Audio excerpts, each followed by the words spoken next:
ना मौत उससे पहले आ सकती है, ना मौत उसके बाद आ सकती है। और इसके ऊपर बहुत सारे वाक़यात हैं, एक वाक़या नहीं है। आप इस पे हदीस भी में भी जा सकते हैं, आप कुरान भी जाके देख सकते हैं। तो मैं बिल्कुल ये नहीं चाहूँगा कि किसी की भी जो है वो कोई धमाका हो या किसी की जान ज़ाया हो जाए, लेकिन ज़ाहिर है जो है वो मुल्क का एक निज़ाम है, वो उस निज़ाम से ही चल सकता है। हमने ये जो तजुर्बे किए हैं ना, ये जो 62,000 अरब रुपए हैं ना, ये तजुर्बों की कीमत है। एक 1970 में तजुर्बा किया कि इलेक्शन हो गए और गवर्नमेंट ने ट्रांसफ़र ऑफ पावर ही नहीं की क्योंकि हमें पसंद नहीं थे वो बंगाली। उसका जो तजुर्बे का नतीजा आया वो भी 62,000 में डाले। फिर वो जो तजुर्बे बीच में और लॉन्च हुए, मैं अब किस किस का नाम लूँ, वो तजुर्बे करते करते ही 62,000 हुए हैं, वो एक दिन में थोड़ी हुए हैं। तो ये कह देना कि क्योंकि 62,000 अरब रुपए का कर्जा को 134,000 अरब रुपए करना है तो इलेक्शन नहीं होने चाहिए, तो ये पिछले 6 महीने में क्या कर्जे नहीं बढ़े? या आप लोगों ने कोई गारंटी दे दी है कि आप कर्जा नहीं बढ़ाएंगे, या आप मुझे लिख के दे दें, बल्कि आप ये लिख के दें कि हम कम करेंगे कर्जे।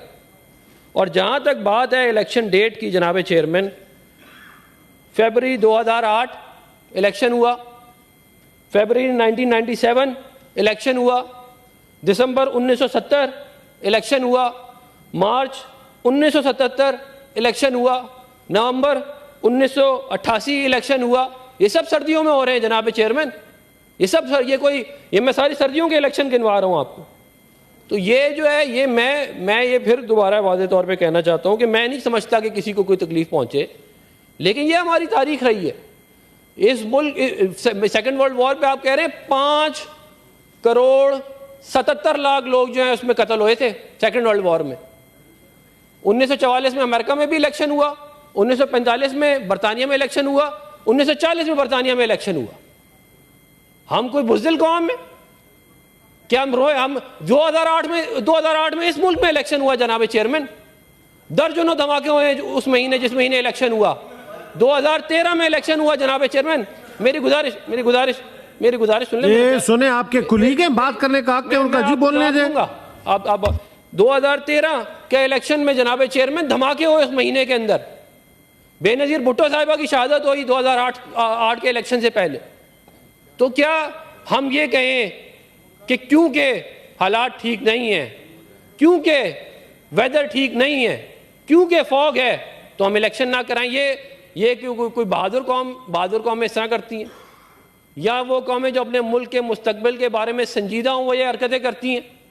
मुझे बताएं क्या मुल्क इस तरह चलेगा बगैर आईनी इदारों के, बगैर प्रोविंशियल असम्बलीज के, बगैर नेशनल असम्बली के, बगैर इलेक्टेड प्राइम मिनिस्टर के? क्या मुल्क ऐसे चलेगा जनाब चेयरमैन? और फिर जनाब चेयरमैन सुप्रीम कोर्ट की इसके ऊपर वाज़े स्टेटमेंट आ चुकी है जनाब चेयरमैन, और मैं जनाब चीफ जस्टिस काजी फायदी साहब को सलाम पेश करता हूं कि उन्होंने कहा कि ये पत्थर पे लकीर है और ये इंशाल्लाह पत्थर पे लकीर होगी।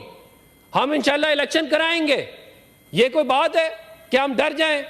और हम ये जब 2013 और 8 का इलेक्शन हो रहा था दादा हमले पंजाब में होते थे, तब हमने तो नहीं कहा कि इलेक्शन ना कराएं, या हम हार रहे हो इलेक्शन तो हम कहेंगे इलेक्शन ना कराएं, या हमारे मुफादात के हिसाब से इलेक्शन हो वरना इलेक्शन ना हो?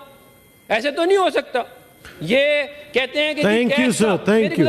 मेरी गुजारिश मैं खत्म कर रहा हूं, मैं लंबी नहीं है ये मेरी गुजारिश ये है कि ये कहा गया जनाब चेयरमैन कि बिजली नहीं है इलेक्शन ना हो, गैस नहीं है इलेक्शन ना हो, ये कहा गया।